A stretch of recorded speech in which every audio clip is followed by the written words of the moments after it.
Yang kelima, pernikahan dengan penyembah berhala dilarang keras dalam Islam, seperti yang disebutkan dalam Al-Quran Surat Al-Baqarah ayat 221. Jangan engkau menikahkan anak-anak perempuanmu dengan kaum kafir.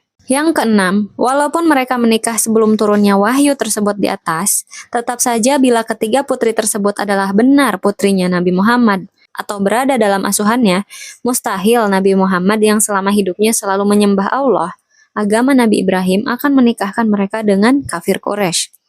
Kemudian yang ketujuh, setelah pernikahan dengan putra-putra kafir Quraisy tersebut, berita tentang Ruqayyah, Zainab, dan Ummu Kulsum tidak pernah terdengar lagi.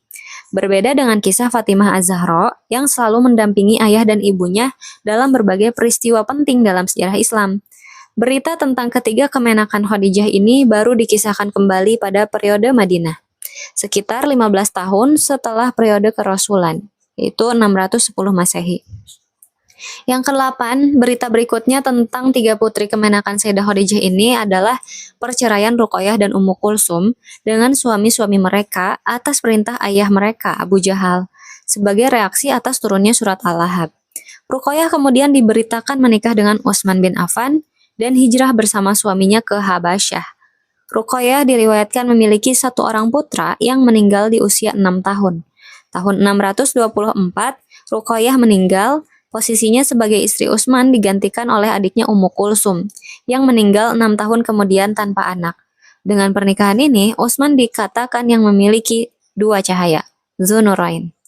Perbedaan pendapat dalam sejarah adalah hal yang umum terjadi sejak masa lalu. Perbedaan pendapat terjadi karena sejarah bukan ilmu pasti. Ketika ditemukan bukti baru yang mematahkan sejarah lama, baik secara dalil, tradisi, atau logika, jalannya peristiwa sejarah seharusnya bisa diganti.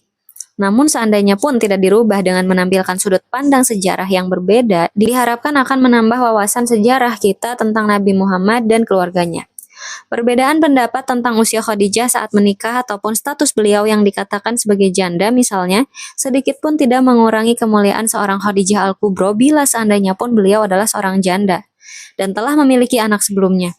Namun, sejarah adalah kumpulan pendapat disertai bukti-bukti pendukung. Tugas sejarawan adalah mengumpulkan, meneliti, menyimpulkan, dan memperlihatkan hasilnya kepada pembaca, bukan asal bicara atau menulis. Adapun pilihan versi mana yang akan dipilih, dikembalikan kepada para pembaca.